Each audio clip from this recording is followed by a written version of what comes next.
هكذا مشاهدينا ومتابعينا الكرام، انطلاقاتنا لا زالت متواصلة من على أرضية ميدان الأبيض لسباقات الهجنة العربية الأصيلة، خامس أشواط هذا الصباح. شكرا أيضا موصولة للجان المنظمة واللجان العاملة، شكرا أيضا موصولة لشركة مجموعة الظافر لمالكها علي بن يميل الوهيبي. أتقدم بحر مع الظبية، سعيد بن حمد بن محمد الوهيبي من يقدم الظبية، بينما المستوى الثاني القدوم من الفايزة قاسم بن حميد الحقري من يقدم الفايزة. المستوى الثاني، ثاني المراكز القدوم والوصول من نجاح علي بن محمد بن علي الوهيبي، وايضا اللي قادم الشاهينية حسيث بن منقاش الحرسوسي من يقدم الشاهينية. والمستوى الرابع، رابع المراكز الظبية سعيد بن حمد بن محمد الوهيبي. لكن اعود مع الفايزة،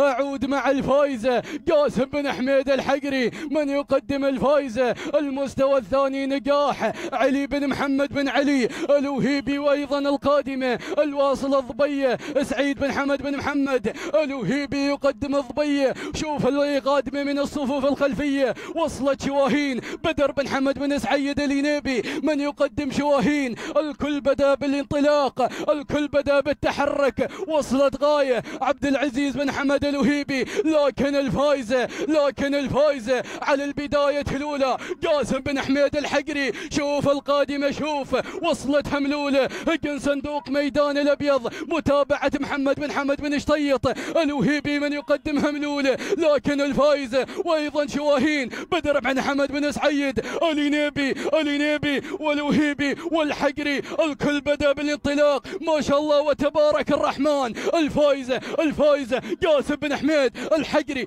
الحقري، الحقري على البداية، الحقري على الاندفاع الأول، وهجن هناك صندوق الميدان. لكن الحقري، الحقري، الحقري مع الفايزة قاسم بن حميد الحقري. المركز الثاني هملولة، هناك هجن صندوق ميدان الأبيض بمتابعة محمد بن حمد بن شطيط الوهيبي. تهانينا والناموس على الفوز والانتصار. التوقيت الزمني 2 دقيقة و9 ثواني. تهانينا والناموس على الفوز والانتصار.